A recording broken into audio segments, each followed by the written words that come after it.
It's our fortune that we have him for today's session with us. And sir, with this, very briefly, in fact, there are so many other things I did not cover because of paucity of time. Sir, with this, I welcome Mr. Samir Datt, and power to you, sir. Thank you, Mr. Radhakrishnan. Welcome. And everybody here at the ACFE. In fact, it is a pleasure and a privilege to be invited, and I'm grateful. Thank you very much. Can I share my screen with your permission? Yeah. Please, sir. You are a co-host. You can share this PPT and screen, sir. Please. Thank you.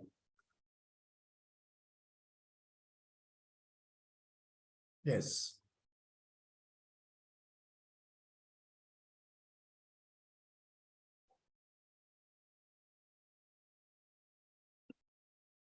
Excellent. Thank you. Yes, sir. So we are living, in at an inflection point in time. There were a lot of inflection points that have been there in the history of the world. When the agricultural revolution came about, when the industrial revolution came about, when computers became mainstream, when internet came about, when mobile phones came about, and now we are at that inflection point where, artificial intelligence is going mainstream. What is happening is that the world is going to change dramatically. Just like, if you recall, when we had, computers come in, and we thought that computers are going to, replace people's jobs.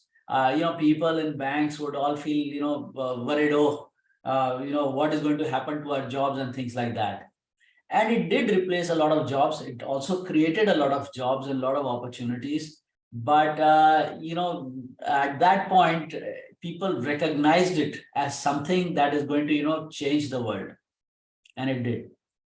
Then, when mobile phones came, they came very slowly and they were extremely expensive.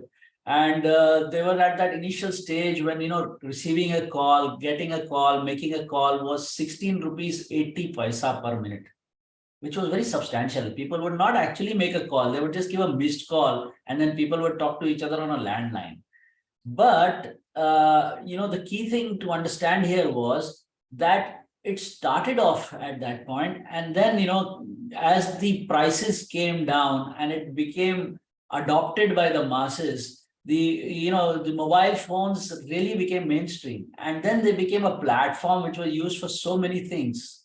Things like, WhatsApp, like UPI, like so many activities have, moved onto the mobile phone. People have stopped wearing watches, stopped carrying those Casio notebooks on which they used to keep their accounts or their, number 2 accounts or their, contact lists and things like that. Everything goes into the mobile phone today. So we have now moved on to another very major inflection point, which is, artificial intelligence becoming mainstream. Earlier, artificial intelligence couldn't be used.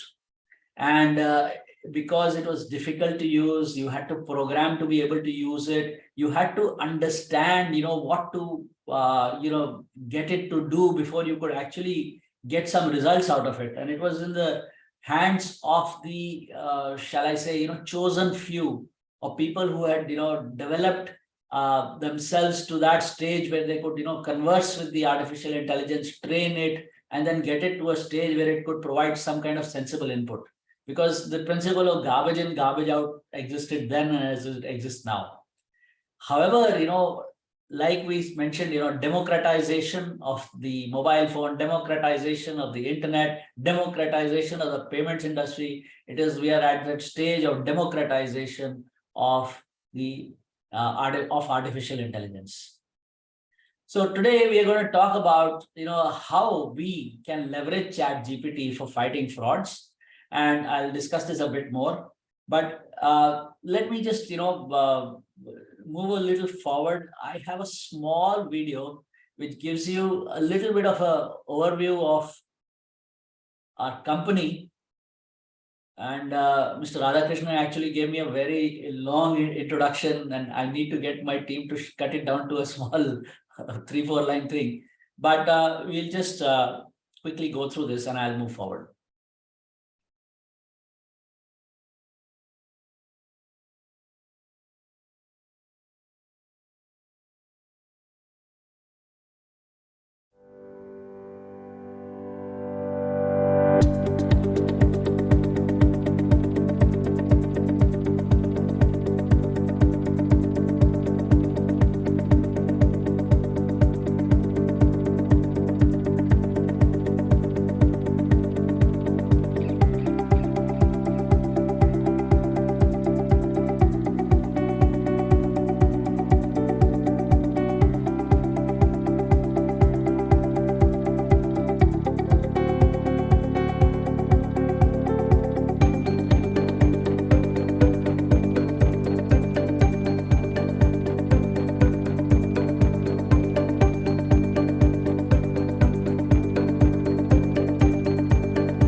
Phenomenal, Mr. Samir, phenomenal.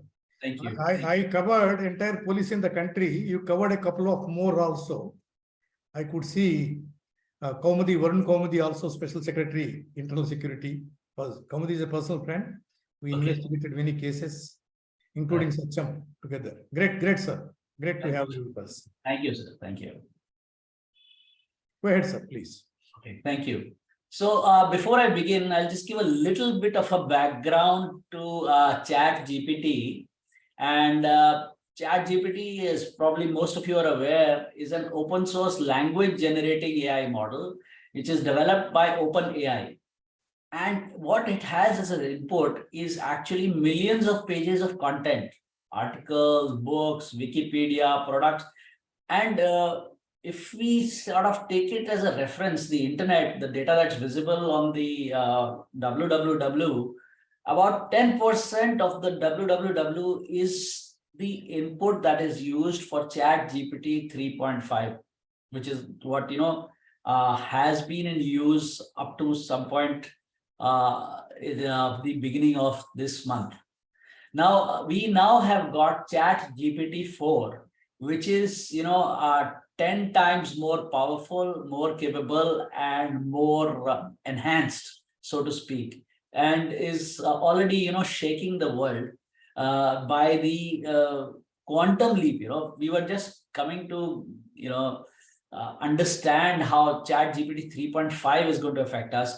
And, ChatGPT 4 has sort of leapfrogged the current state of affairs. Basically, what it does is it leverages deep learning, analyzes huge amounts of textual data, and it learns the patterns that are there, and it mimics the structure of natural language. So the way it works is that we will type in on a text prompt our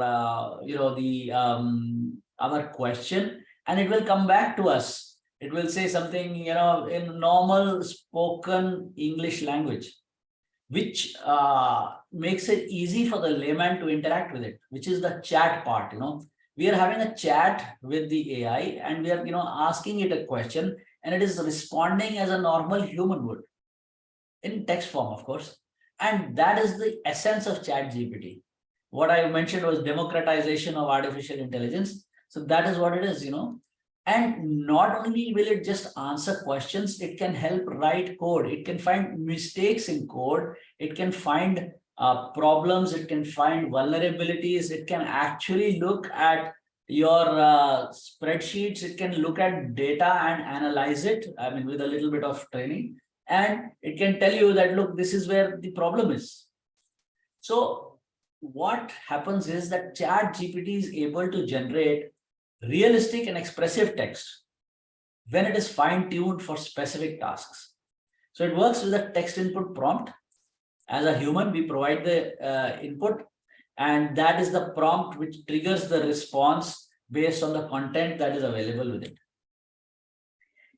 Again, it has the potential to revolutionize learning and development, and it provides personalized, answers. Like when we type a question in Google, what Google gives you is a list of hits.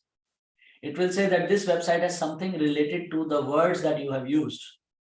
You type in, then you will say that there are 10 websites or 20 websites on the first page which you feel may or may not be relevant. However, when it comes to ChatGPT will have referenced all the things that it needs to reference, and will come back to you with a proper answer rather than asking you to do more research on its own. Of course, you can keep refining the questions in a contextual manner. So first you start off by asking it a question, and then it will, say, all right, this is my answer to this question. And then based on its answer, you can say, look, I want more information about this aspect. Or how would I go about doing this? Or give me an example of this. And as we proceed, it would happen that it will, start refining things, and it will, like a funnel, you will be narrowing it down to get to the exact, the main point, the heart of the matter. In fact, I have a quick question here, and perhaps you can answer me in chat if chat is enabled. How many of you have actually tried ChatGPT? If anybody has tried it, please type me. Wonderful. Excellent, excellent, good. So what I see is that there is this, we have this curiosity, inherent curiosity, and we are able to find that by using this, we are getting good responses. So a lot of you, I would say about 10, 15, 20 of you have used it, which is excellent. For those of you that is who have not yet tried it, I would suggest that you try it. I'm just putting a link in the chat. You can visit that and go to this website. Sorry, use lowercase, chat.openai.com. You can use any case. And once you go there, you can use your Gmail account or whatever and connect and try it out. Ask it any question under the sun, and slowly you will understand how it works. I think it's important for us to all be part of this revolution, be part of what's going on. So have a look. Okay, so this is actually transforming the way we learn, and it is transforming our skill set. I am essentially not. It is true. ChatGPT has a limitation and it generates the answer, but not the answer. What we must understand is, and the database is also, about a year and a half old. That is also correct. What you have to see is the potential and the capability. But with ChatGPT 4, these issues have been addressed to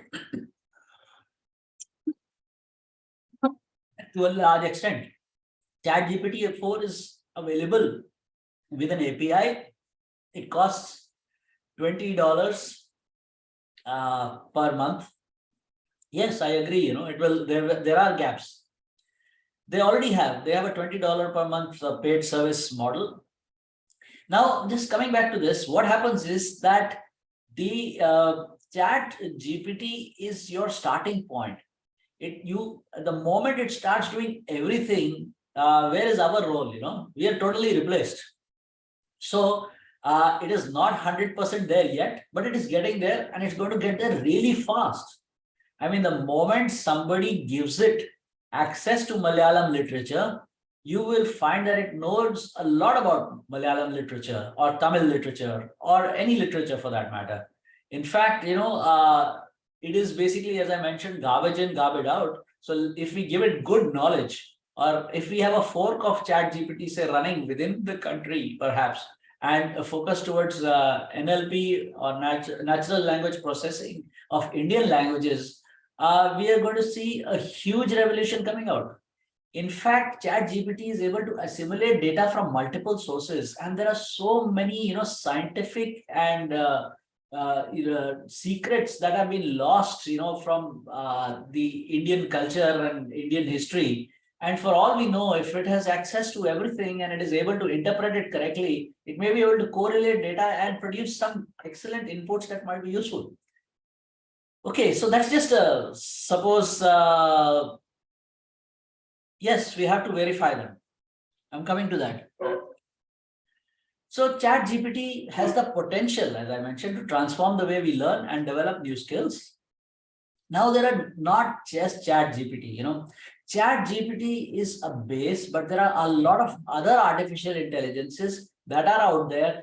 And because of the revolution that ChatGPT has brought, in a very short time, all the others are also changing to become more user-friendly, more chat interactive. So there is another example is the Mid-Journey bot. Basically, this generates images like DALL-E. So what it does is that you can put in a prompt, you describe the image in natural language, and it will generate 4 image options for you. And this, this can be you can use it for creating learning content. As we all know, humans learn better with images and illustrations and new creative imagery. In fact, AI is producing art today, and the art is actually bordering on excellent and probably headed towards sublime over a period of time. And again, that is maybe a good trend or a disturbing trend, but it is something that we have to wait and see what happens. Then there is Murph, and this is something that produces studio quality voiceovers in diverse people's voices in minutes. We've all heard of deep fakes, we've seen deep fakes of Obama talking about all sorts of funny stuff, and and it looks really authentic. The situation is that, we have deepfake, not just for video, we have deepfake for voices as well. We can create a fake voice. We can, on a corporate level, use that fake voice prompt to, sound like the CEO of an organization and make the necessary calls. And all sorts of things are possible. And we see them in movies. And again, with the democratization of artificial intelligence, anybody will be able to utilize a thing like this, not just, expert programmers or people with the ability to handle AI. So this is something that is again, coming. Then you can use these AI generated voices, of course, in other things like learning modules, presentations, podcasts, etc. You can actually have it do it in more than 20 languages at the moment. And, it's just a beginning. It starts with 20 languages. It will probably go on to 200 for all we know. So you can think about this also as an emerging threat on the horizon. Then there is Codex, Codex is a generative artificial intelligence and it can write code. So if you want to create a website, a fake website of another organization, maybe, say a bank, for example, State Bank of India, that used to be really common at a point of time. I remember, in fact, the domain name statebankindia.com was owned by somebody in China many years ago until, we pointed it out and a lot of action was taken and it was all got back. But,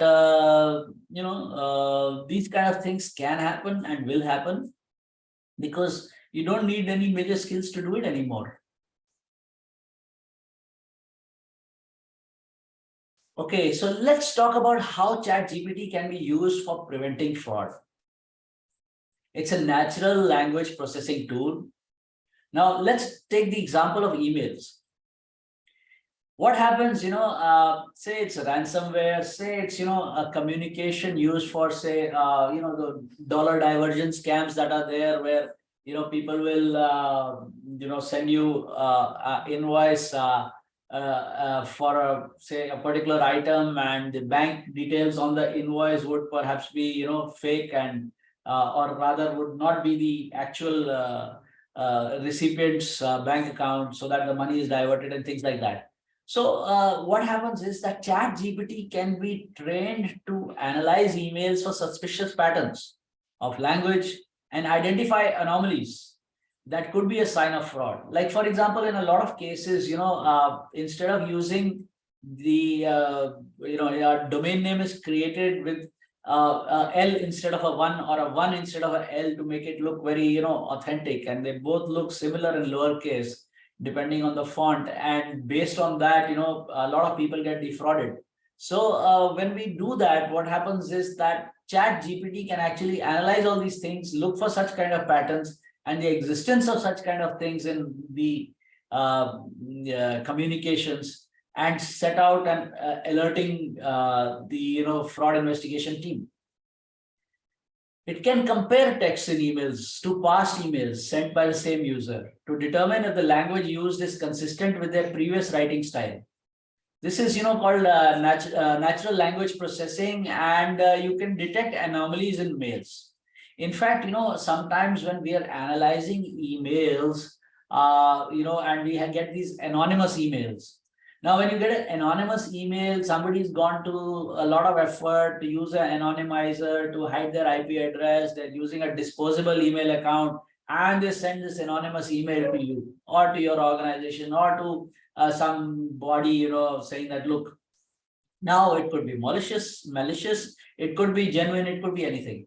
However, when these are analyzed, you will find that there is a pattern of language that is used.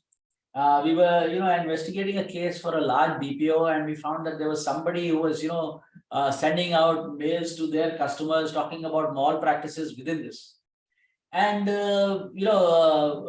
it became a matter of grave concern to the BPO because the customers were, looking at this as a red flag, and they were asking the BPO to start investigating these malpractices and how genuine is this email and things like that.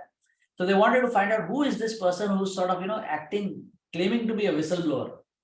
So based on the language pattern, and analysis of that language pattern, it was determined that this person was actually a person who was working in one of the international offices, and he had not got, the salary increase he expected. And the kind of language he was using was very similar to his earlier complaint emails that he had sent to the organization, saying why has he not got his expectation of a 70% increase in salary and things like that, So that kind of stuff was there, and that language pattern helped identify who the person was. So similarly, this is something that can be automated, and ChatGPT can use this, and they can detect similar patterns and the consistency of the language used. Okay, then the business email compromise fraud, which I just discussed, is of course a crime in which the cyber criminal compromises a legitimate business email account.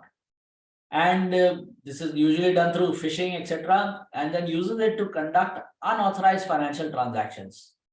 So this can be used, like giving the wrong bank details just to, get the money into the wrong bank account and maybe siphon it off outside overseas and things like that. Or, just to, collect confidential information, which will, of course, be misused at a later point of time. So all that information and thing can be detected, using ChatGPT. This BEC actually is used to target corporates in most cases and large sums of money. We've had some very large Indian government of India PSUs that have undergone this. We have had situations where a lot of export companies, I was invited by the Handicrafts Export Council of India. I was actually quite surprised, the word handicrafts seems to, put in our mind, that small cottage type people doing this, but the exporters turned out to be very large organizations exporting, thousands of crores worth of handicrafts. And however, the mindset perhaps was still that of a small organization, and they were actually facing a lot of this business email compromise fraud. Now, a simple thing like, say, the ChatGPT incorporated with their email systems, and again, this is some sort of a business opportunity for consultants who can start incorporating this, will automatically take care of a situation like this and prevent any inbound fraud emails that can actually affect the organization from without. So how do we use it? Basically, it can be used to detect unexpected text in emails, and it can be used to analyze the emails for suspicious pattern of language and identify anomalies that could be a sign of fraud.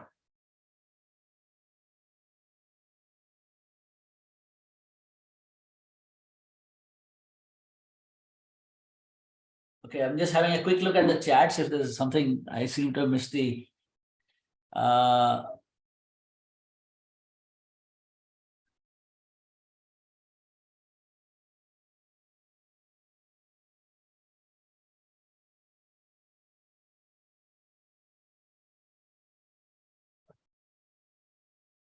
Excellent. Yeah. So basically, the way the ChatGPT works is that it will not give out personal information, though, it will give out information that is publicly available, which is equally dangerous because, when you or I say contact a service provider for, let's take, for example, some bank or something, and you have a transaction which you want to dispute on your credit card, you call them up and say, bank ABC, I have a problem, I have this transaction on my card which is not done by me and I want to dispute it.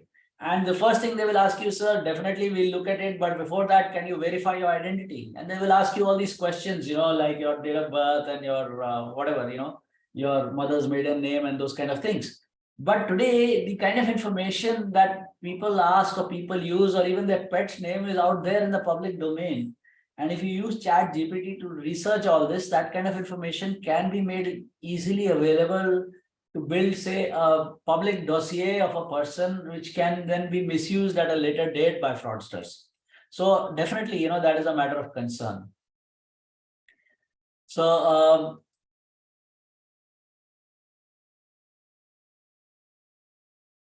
okay, so the text that is there in the email compared to past text that is there in the email will help you detect that there is something fraudulent going on. So NLP will detect these anomalies and it will help you identify and prevent BEC, right? So what are the additional controls that will service providers will need in a post ChatGPT environment? We are going to be looking at automated moderation tools to ensure compliance with industry regulations and standards. So I was, talking about integration with your email systems. That is going to happen with I will not say specifically ChatGPT. There are going to be a lot of things that are coming on the back of ChatGPT. In fact, you're going to start seeing these. I will not say within the next year. I will not say within the next month. I'm going to say on a daily basis, you're going to see new things happening with ChatGPT 4 on a daily basis. Keep your eyes peeled. I'm part of a number of, artificial intelligence related groups, and the amount of information flow that is coming is huge. The amount of development that is happening on the back of this is huge. And, every day I'm seeing 15, 20 new things that are coming that are, being added to the universe from the perspective of utilizing this for sometimes good things and sometimes bad things. So it's there. Analytics is going to get better. We are going to be able to provide insights into user interactions, the conversations and customer preferences. So we are able to slice and dice better. We are able to, focus on our target customer a lot better, understand the target profile a lot better. This works both ways. It's that double-edged sword. It will cut on both sides. So the criminals can also do this without a lot of skill. And as fraud detection and investigation professionals, we can also do this. So we can use this to profile fraudsters. We already have, we always say that when we are, say, investigating fraud, we look at a number of factors, the opportunity, the need, the desire, the lack of controls, and all those things. But we can actually build a proper, NLP based ChatGPT kind of a solution where it can profile, your suspects and say that are all these factors available for this person, which, increases the probability. And, this could also be misused, of course, but this increases the probability of you identifying potential fraudsters who you did not think of putting into that particular category. Then, you could have AI-driven customer service platform to ensure rapid response times and accurate resolutions. And also, a lot of times you may find that it will help you detect troublemakers in the sense that, you are analyzing, say, some person who claims to be a customer, but who's not, and who's, approaching your organization and, is sort of, creating a nuisance online, but actually that person is doing it for because he's a vested interest. So you can have advanced security measures to protect customer data and prevent malicious actors from exploiting this chatbot technology. You need a comprehensive audit and logging system. You track user activity and detect any potential abuse or fraudulent activity. All these logs, all these comprehensive logs that you have should be shared with your ChatGPT system, your ChatGPT fraud detection system. I'm just calling it ChatGPT. What I mean is basically advanced artificial intelligence. Then, because the user interface is intuitive today, why is everybody able to use it? Because the user interface is intuitive. It makes it easy for customers to interact with it. Lot of, Bing integrated ChatGPT, Google tried, but there was a bit of a problem and it failed. But Google is a 1,000-pound gorilla, so one can't write it off totally, because we have a lot of people saying that it's going to die, Google is going to die. It may not, there's always a David and Goliath kind of a thing. But I would not write it off because Google being Google, they were never the first in anything that they came up with. They were not the first search engine. They were not the first maps. They were not the first, operating system for mobile phones. They came in late, but they came in really strong. So these are things to, keep in mind. Okay, so you can have things like automated feedback mechanisms. This can help identify customer pain points and improve the customer experience. Of course, customer support services provide quick resolutions and answers to customer queries. What are the best uses? It's used to generate personalized automated responses to customer inquiries in e-commerce, high quality content for email or social media marketing, and to educate and train students on several topics in e-learning. But how else can ChatGPT help with fraud detection? See, the whole thing is that ChatGPT is basically a text-based, a natural language processing-based system. And the way it works is that it has to analyze text inputs. So when it analyzes text inputs, it can spot patterns, it can spot abnormalities, and warning signs that can point to fraudulent activity. Now, for instance, it may spot some words, some phrases, some syntax that are frequently connected to deceptive practices. I remember there was this time when we used to get all these mails from Nigeria, and where, the mail would usually begin with, that I am Prince so-and-so, or I am, Princess so-and-so, or I am, one of those ministers so-and-so. And this is something that would automatically, for the normal person who was aware of these frauds, would automatically raise a red flag that who's this big shot who's trying to contact me and wants to gift me a huge amount of money. So it is something like that, we can use that for fraud detection. Then, it can be used using, it may be taught. So a ChatGPT is actually a learning engine. What it has so far is, it was drawn a full stop about a year and a half ago, but currently it has the capability to learn. So if you give it additional data, it will identify trends, it will identify anomalies, and it will learn to discover and flag, potentially fraudulent transactions. It will say, oh, this is a red flag here. It will analyze the data, it will spot the pattern, and it will say, look, this was related to a previous fraud, or you've given it a set of, previous all transactions related to previous frauds. So the moment a similar kind of transaction happens, ChatGPT says, look, red flag, stop, let's look at this. So these are some of the things that you can use it for.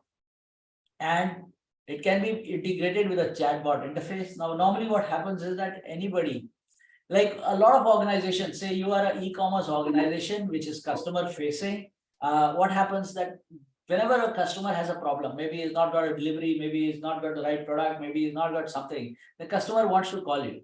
A lot of times the customer will Google your support number. And when they Google, what happens is that Google will throw up a large number of support numbers, and some of them will be fraudulent or fake.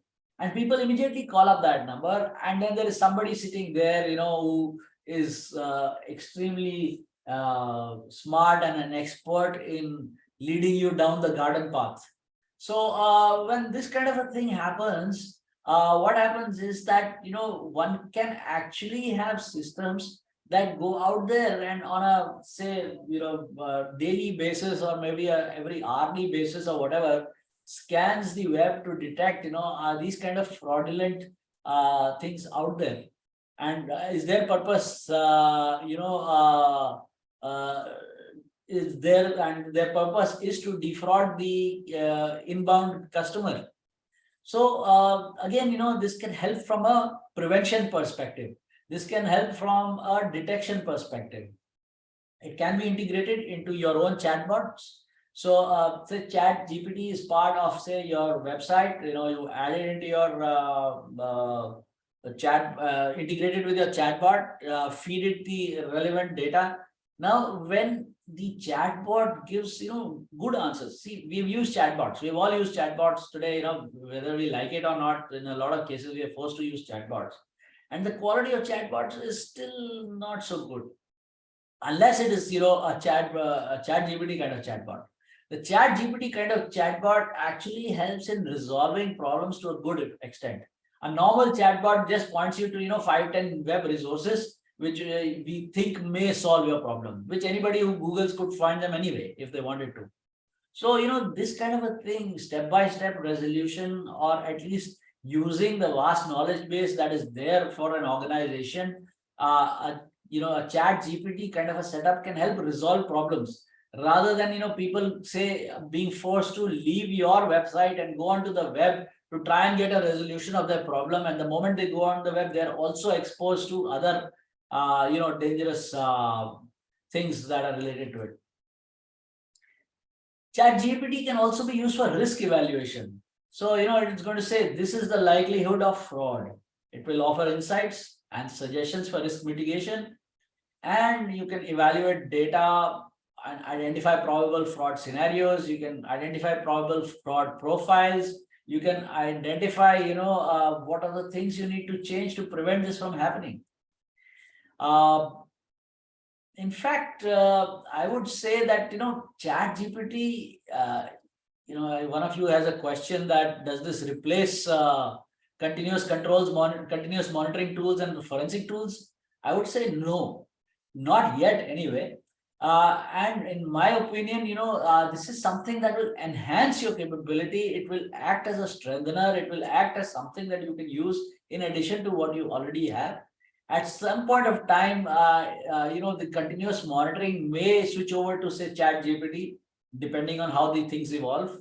And again, a forensic investigation is post-incident. So at that point of time, once it has happened, then maybe, you could speed up the process using, say, ChatGPT, for example. But you would perhaps still require forensic capability.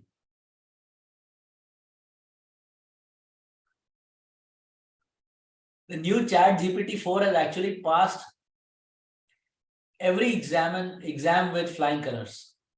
It has passed, the earlier ChatGPT was passing with 50% scores, but the new ChatGPT has actually passed with 80% plus scores in the various exams that has been put through.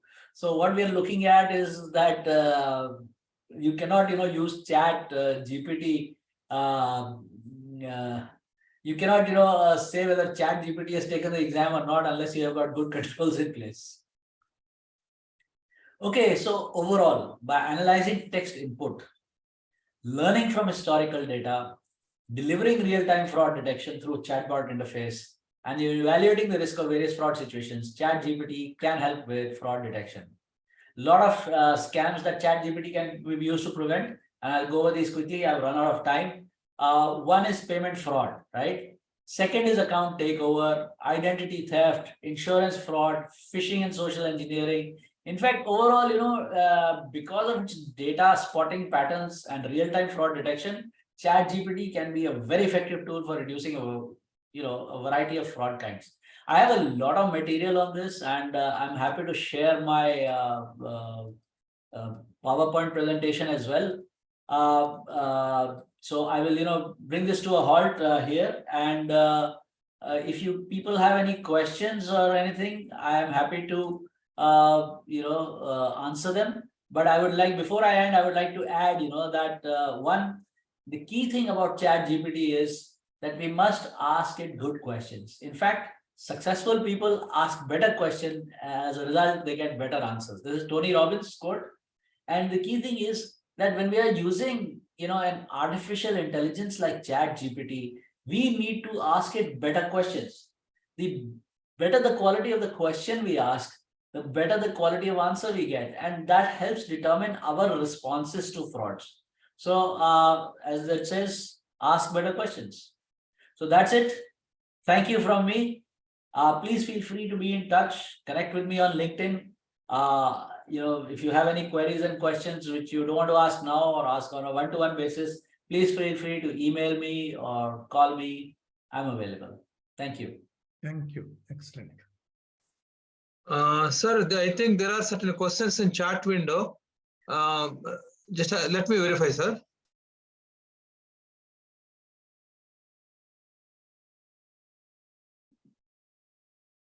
Mr. Fani asked, in fact, can we see a sample how we can use this comparing email function using this ChatGPT? Of course, I think it may not be possible at this stage. Satish, Mr. Satish is asking, can fraudsters get personal information from ChatGPT, sir? Yeah, I mean, to some extent, yes. ChatGPT has access to whatever is available online. So if your personal information is available online, it should be able to, compile it together, put it in a dossier and give it to you. And Mr. Fani, he has given one more question. Does ChatGPT can be integrated with Microsoft Outlook so that automatically the doubtful emails, potential fraudulent emails will be automatically flagged? In fact, you are referring to email comparison or email analysis, no? I think in that context, he is asking that. Is it possible to integrate it with Microsoft Outlook? Yes, it is possible to integrate it with Microsoft Outlook. You can actually integrate it with Microsoft Office as well, that anybody typing a fraudulent kind of email will also read or a text will also raise a red flag. Say within the organization, if somebody is creating a fake invoice, for example, it will create a red flag, for example. So you can set it up to integrate with any of these. There must be some API available for that. Yes, an API is available. And of course, Mr. Tinkupadi is asking, does ChatGPT will identify mails with the text different from past tense? I think you already covered this. Yes. And Mr. Mani Padmanabhan, our own executive member, he's asking, is there restriction to the information that is available? That is sensitive information about R&D, confidential information about a patent, etc., or any product that, if abused, can harm the nation. Is it possible, sir? See, ChatGPT has access to data provided to it. Now, if there is confidential data that is being provided to ChatGPT, it will be in the open domain. Whatever we, you and I, we are actually chatting with ChatGPT or conversing with ChatGPT, and if in the process we are sharing confidential data, that goes into the public domain and it becomes part of its learning set. So from that perspective, data leakage is something that we can control from our end. This is something, because it's a global web-based artificial intelligence, the more data you give it, the more it learns about us, about our secrets, about our lives, or about our patterns. So these are certain things that one must be aware of. Sir, there are some more questions, but I think let me restrict here because time is going. And since it is a new subject, as you told, it's a shaking subject. Definitely there will be many number of questions. If possible, I will collect the questions and email to you, sir. Whenever you have some, and I request the members not to post any more questions. And Mr. Samir, thank you so much. You have covered wonderfully. It's a new subject, new topic. You started with introducing about ChatGPT 3.5 and 4. Then you introduce some more tools like Morph, Codex, and some other tools. And then you started explaining how ChatGPT can be used in fraud fighting, that like detecting business emails, from fraudulent emails, comparing and analyzing the emails, comparing with the previous emails. And you also told that the automated feedback mechanism will be helpful to the customers.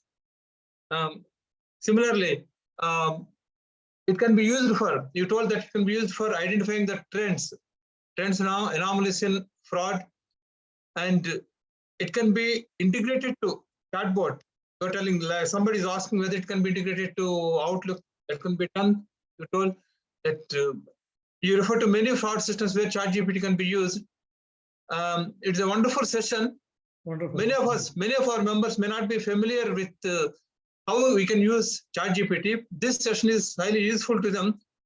And one important thing is, as you told, we have to ask good quality questions to get correct answers. And of course, it's not sufficient. This small time is not sufficient. Yeah. I request our executive committee to organize a workshop Yes. so that our members can understand this subject more and more, and they can have hands-on experience how to use ChatGPT for And fraud fighting. yeah, with the permission of Radhakrishnan Rao, Sir, I request Samir ji, when he's coming next to National Police Academy, Yes, sir. the day ahead, we'll meet in National Police Academy and we'll interact with our members physically also, sir. It is Sir. an honor, really. Mr. Samir, thank you so much.